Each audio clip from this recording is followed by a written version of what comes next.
for worship. I'm going to be looking at me strange when I walk in the door. Going, well, it's about time you showed up. We've been waiting for you. Kids are cool. They had some time of prayer, did announcements. I walked in at perfect timing. They covered for me really well.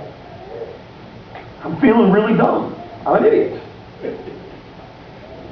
What happens? I walk in, and again, it was one of those divine moments. God came up afterwards, needed that message, and needed to go farther. We were able to just sit down and talk and encourage him in the spiritual walk and the struggle that he was in.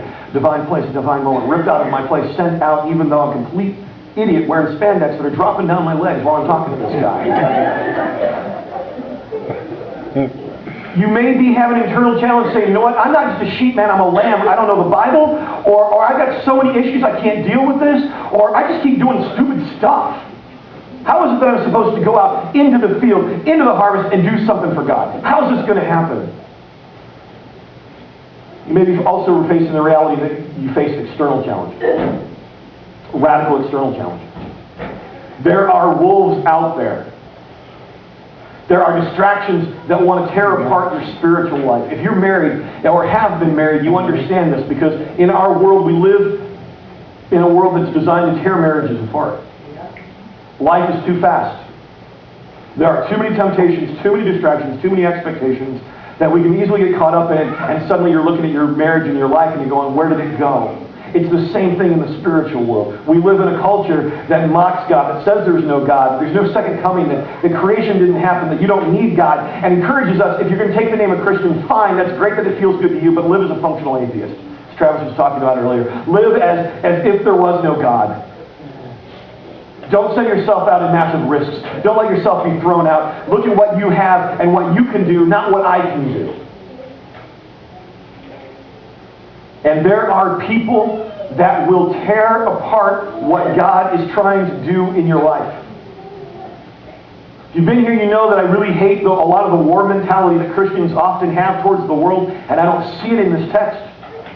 But there are elements and there are people who will try to tear apart your spiritual life. You may be in a relationship with someone who does not share the same passion for God that you have, and they slowly, sometimes blatantly, sometimes insidiously, try to tear apart what God's doing in your life.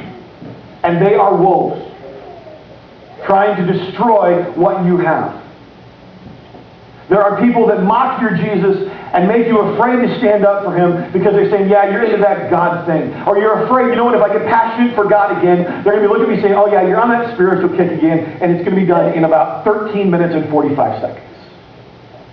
They are wolves tearing apart your spiritual life. Jesus says, I'm sending you out as lambs among wolves. So what do we do about it? If you get out your Bible, let's go back to the book of Matthew, chapter 10. It's back 2 books. Because it's interesting, Jesus gives his exact same instructions to the 12. He sends out the 12. This was the 70. In Luke, he sent out 70. Earlier than that, he sent out his 12 disciples. And he gives them these instructions. And he gives them very, very similar instructions that I think it does well for us to look at. Matthew chapter 10, we're looking at verse 16. Matthew chapter 10, verse 16. 2 books earlier. Mark's before Luke, Matthew's before that. If you get into like Malachi, you've gone too far. Look, I'm sending you out as sheep. He uses sheep here instead of lambs. Sheep among wolves. So be as shrewd as snakes and harmless as doves. Be as shrewd as a snake and harmless as a dove. I'm not a big snake guy, I've got to tell you. Some of my children even less than I am. But snakes were known in the culture for being wise, being cunning.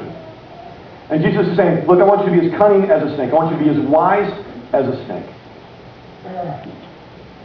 Proverbs 2:6 says, for the Lord grants wisdom, from his mouth come knowledge and understanding.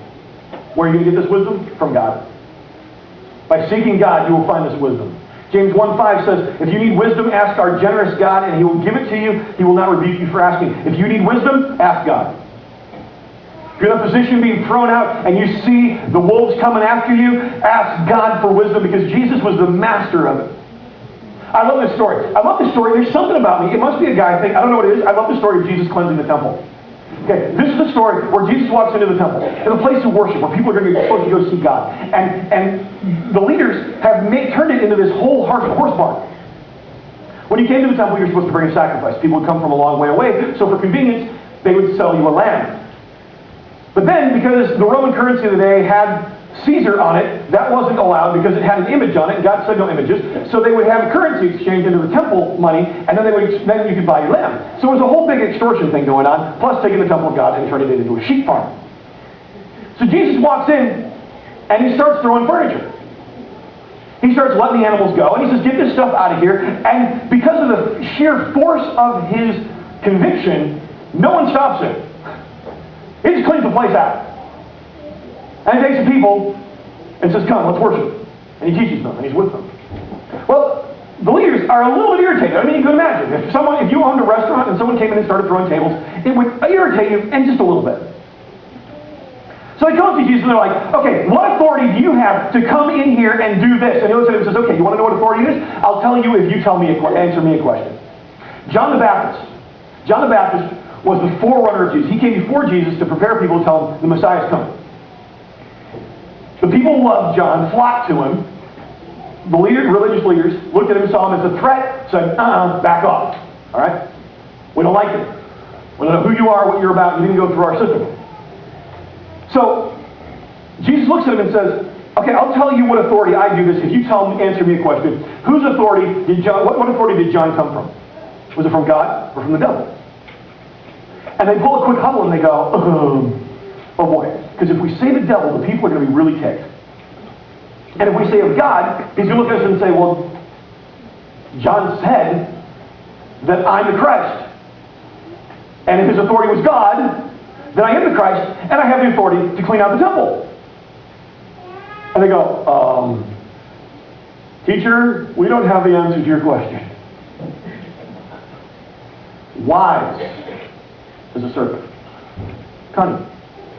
Knowing when to attack and when to retreat. There's times when you're talking with somebody, it is best to back up and not go in and be offensive. There are times to give them just a little bit to say, if you want more, you can ask for it. There's times that you don't need to walk up and go, boom, I'm going to tell you all.